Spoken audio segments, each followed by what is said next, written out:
Alors, contrairement à nos précédents invités, ce n'est pas par la passion que vous êtes parvenu au niveau où vous êtes aujourd'hui, mais c'est le hasard qui vous a conduit vers ce métier de cuisinier. Comment ça s'est passé? Oui, le hasard que... Vous étiez bon élève?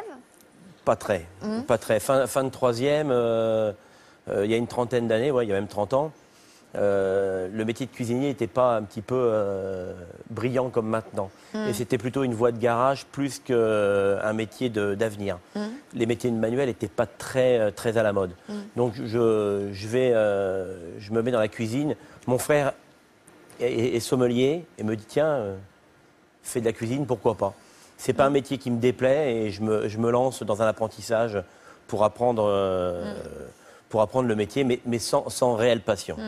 Je trouve une place à Paris, au Loti, en tant que commis. Donc j'arrive en tant que commis, simple commis. Et à l'époque, c'était quand même c'est un métier qui est assez besogneux. Qu'est-ce que c'est?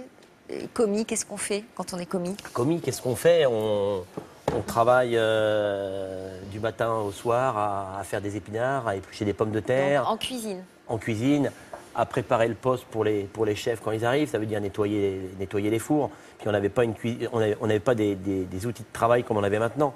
On avait quand même une grillade où il fallait préparer le feu.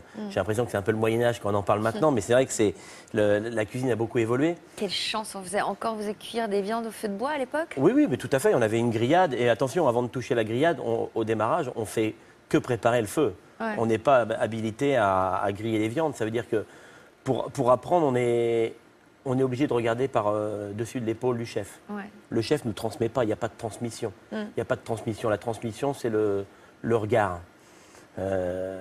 Donc, quelque part, je suis au Loti, j'apprends. Et tous les soirs, j'ai une petite chambre de bonne qui ressemble plus à un placard à balai qu'une chambre de bonne. Et tous les soirs, je reprends le métro pour Place de la Concorde, pour aller dans ma chambre de bonne. Et puis je passe devant le Crillon qui me fait rêver tous les jours.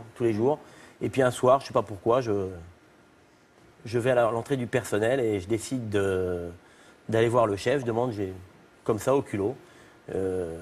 Donc il me descend dans les couloirs, il m'amène voir le chef. Et je lui dis, vous êtes certainement un des meilleurs restaurants de Paris et j'ai envie de venir travailler pour vous. Et il me dit, ça tombe bien, il y a un commis qui est parti ce matin, on t'attend demain matin à 8 h. Et moi, j'arrive en aimant la cuisine, mais pas encore passionné.